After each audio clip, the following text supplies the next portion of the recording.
The force greatest eternal God के पिछले episode में हमने देखा वो तीनों सुपरवाइजर्स यूलिंग लॉन्ग के पास जाते हैं एंड उसे टियानमिंग के बारे में बताते हैं। टियानमिंग के बारे में सुनकर यूलिंग लॉन्ग कहती है, क्या तुम लोग श्योर हो कि तुमने उसे ही देखा? वो सफेद बाल वाला लड़का जो कि वर्मिलियन बर्ड किंगडम से है, वो रियलम वॉर्स में पार्टिसिपेट करने के लिए आया है। यूलिंग लॉन्ग अपने मन के अंदर कहती है, मुझे लगा था वो तो कचरा होगा, लेकिन ऐसा लगता है कि उसने अपनी किस्मत को पलट दिया है।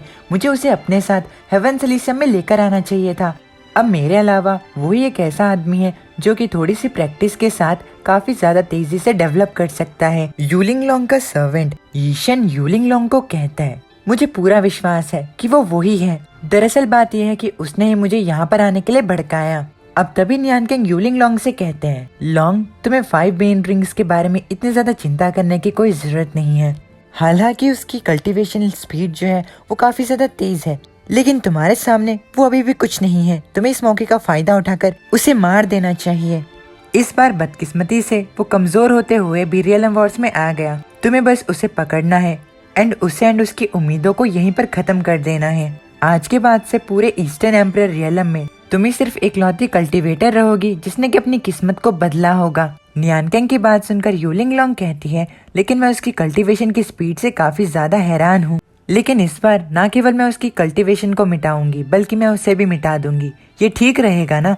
नियानकिंग कहता है, तुम बिल्कुल सही कह रही हो। टियानमिंग के मरने के बाद जो ग्रैंड ओरिएंट सेक्ट है उनकी जो 10,000 जनरेशन रहेंगी वो हमेशा हमेशा के लिए बेकार हो जाएंगी। यूलिंग लॉन्ग पूछती है, लेकिन ऐसा क्यों है? नियानकिंग कहता है, क्योंकि कुछ समय बाद ग्रैंड ओरिएंट सेक्ट जो है उसे एक सेक्ट नहीं माना जाएगा।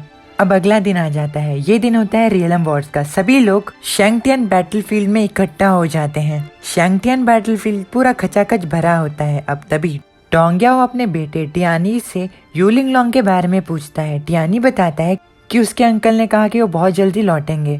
टियानी अपने फादर से कहता है, वैसे भी अगर वो हमारे साथ ना भी हो तो भी हम लोग ही इनके लिए काफी होंगे। डोंग्याओ कहता है, लॉन्ग को पार्टिसिपेट करना ही होगा, नहीं तो एंशिएंट गॉड रियलम के जो लोग हैं वो हेवंस एलिसियम पर ध्यान नहीं देंगे। ये सुनकर टियानी कहता है, वैसे मैं चाहता हूँ कि वो ना ही आए। अगर वो आ गई तो सभी लोग उस पर ध्यान देंगे और मैं सेंटर ऑफ अटेंशन नहीं बन पाऊंगा। अब टियानी ऑनिक्स सेक्ट के उन दोनों डिसिपल्स को पॉइंट आउट करते हुए कहता है, वैसे मैंने ऑनिक्स सेक्ट के इन दोनों लोगों से काफी ज्यादा बातें की। इनके पास काफी ज्यादा टॉर्चर के मेथड्स हैं। डोंग्याओ टियानी से कहता है, ओह हाँ, तुम्हें साउथ स्काई सेक्ट के वीशिंग फैमिली के दोनों चिल्ड्रन का ध्यान रखना है।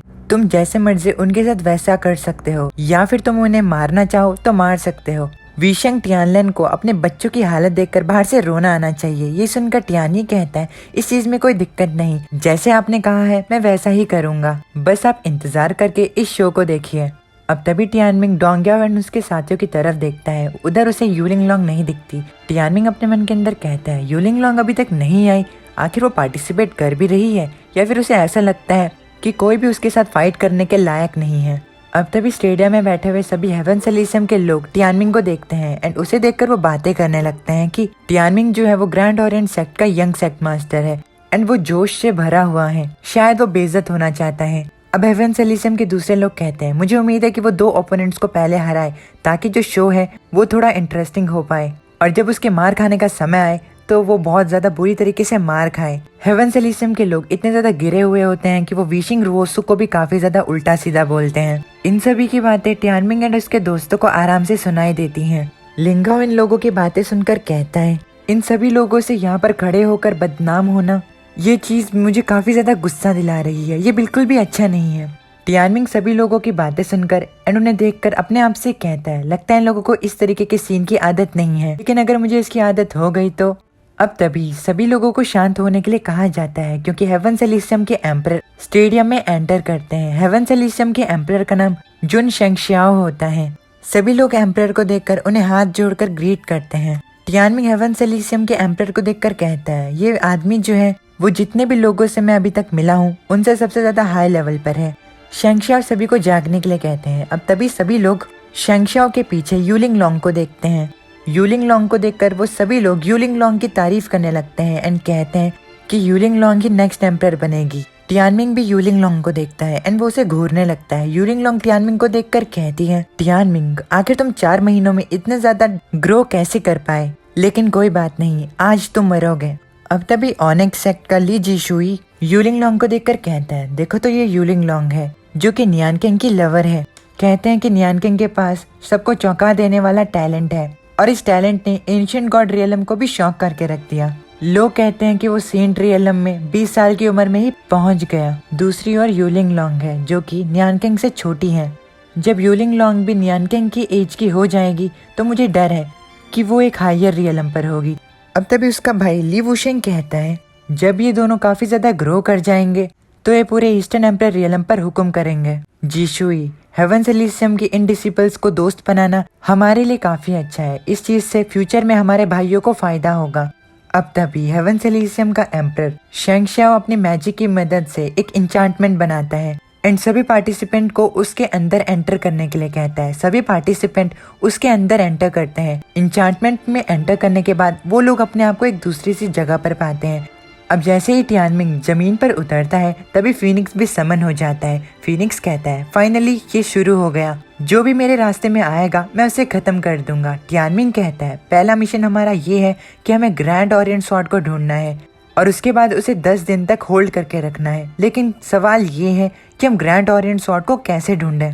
अब तभी टियानमिंग आसमान की तरफ देखता है। आसमान में एक बॉल की शेप की चीज होती है जो कि आधी गोल्डन और आधी काली होती है। टियानमिंग उसे देखकर कहता है, आखिर ये क्या है। अब तभी वो बॉल 14 छोटी छोटी बॉल्स में डिवाइड हो जाती है एंड वो नीचे आकर सभी पार्टिसिपेंट को मिल जाती है। सभी पार्टिसिपेंट्स के पास एक एक बॉल होती है। टियानमिंग के पास एक काली बॉल होती है जिसपे लिखा होता है कि जिस किसी ने भी 5 सेम कलर की बॉल्स पहले ढूंढ ली उसे ग्रैंड ओरिएंट स्वॉर्ड मिल जाएगी। टियानमिंग इस चीज को पढ़कर कहता है, तो इसका मतलब ये हुआ जिस किसी को भी दूसरों से पहले 5 बॉल्स मिल गई उसे ग्रैंड ओरिएंट स्वॉर्ड मिल जाएगी। दूसरी ओर सभी लोग शंगटियान बैटलफील्ड में एक बड़ी सी स्क्रीन में इस बैटल को होता हुआ देख रहे होते हैं। सभी लोगों को रूल्स के बारे में पता चलता है। अब तभी डोंग्याओ कहता है, ये तो रियलम वॉर्स का पहला रूल है। सच में कितना ज्यादा बोरिंग है। हमारे समय में कोई भी रूल्स नहीं थे, सब चीज लक पे डिपेंड करती थी। लेकिन अब क्योंकि रूल्स बन चुके हैं तो जो रूल्स हैं वो डिसिपल्स की ट्रू स्ट्रेंथ को शो करेगी। ये चीज सच में काफी ज्यादा यूजफुल है। अब तभी टियानमिंग काफी ज्यादा स्पीड के साथ आगे बढ़ रहा होता है। वो अपने बीविल्डरिंग आई की मदद से अपने ओपोनेंट्स को ढूंढ रहा होता है। टियानमिंग का सबसे पहला मिशन बॉल को कलेक्ट करना होता है। टियानमिंग कहता है, जितनी बॉल्स तुम्हारे पास होंगी उतने ही अच्छे तुम्हारे चांसेस होंगे। अगर मुझे पहले किसी भी कलर की 3 बॉल्स मिल गई तो किसी को भी ग्रैंड ओरिएंट स्वॉर्ड नहीं मिलेगी। अब तभी टियानमिंग अपनी बीविल्डरिंग आई की मदद से अपने सामने 2 आदमियों को देखता है। उन दोनों आदमियों को देखकर टियानमिंग एक पेड़ पर बैठ जाता है। टियानमिंग उन दोनों लोगों को देखकर कहता है, ये दोनों तो ट्विन ब्रदर्स ली जीशुई एंड ली वुशेंग हैं। अब इसी के साथ हमारा ये वाला एपिसोड यहीं पर खत्म हो जाता है। उम्मीद है कि आपको ये एपिसोड पसंद आया हो। अगर पसंद आए तो प्लीज वीडियो को लाइक करके चैनल को सब्सक्राइब करना ना भूलिएगा।